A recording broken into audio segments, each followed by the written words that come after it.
चांगलं कुणाचं झालं ना की त्याला नजर लागलीच पाहिजे. कुणाला चांगलं झालेलं बघवतच नाही. माझ्या बाबतीत तर असंच असतं. एक भेटली, काय ग व्हिडिओ छान छान बनवते. म्हटलं हो बाई, माझ्याकडे वेळ आहे. तुझ्याकडे वेळ असेल तर तू पण बनव ना. फॉलो वगैरे केलंस की नाही तर बोलते हो केलं. म्हटलं अजून 33च फॉलोअर्स आहे. कसं आहे, चांगलं केलं ना की लोक बघत नाहीत, वाईट केलं की बरोबर लाईक फॉलो करतात. तुम्ही पण असेच आहे का? नाही ना. मग पटापट फॉलो करायला काय हरकत आहे तुम्हाला? सबस्क्राईब करायला काय प्रॉब्लेम आहे हो?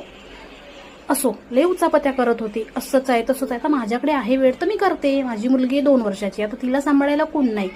आता ती मोठी झाली तर मी कामाला जाईन, ती अजून छोटी आहे, बरोबर ना. ती जेव्हा नव्हती तेव्हा मी कामाला जायची, आता ती झाली त्याच्यामुळे मला प्रॉब्लेम होतो, तिला सांभाळायला कोण नाही. नुसता उचापत्या चौकशा, हे असं ते तसं. बाजारात गेले, सामान आणलं, घरी आली, मुलांना खाऊ वगैरे आणला, आईस्क्रीम वगैरे आणली. मुलं वाटच बघत होते, सांगून ठेवलेलं होतं मम्मी बाजारात जाशील तेव्हा आईस्क्रीम घेऊन ये. फिश वगैरे आणलं, देवाला वाती वगैरे आणला, भरपूर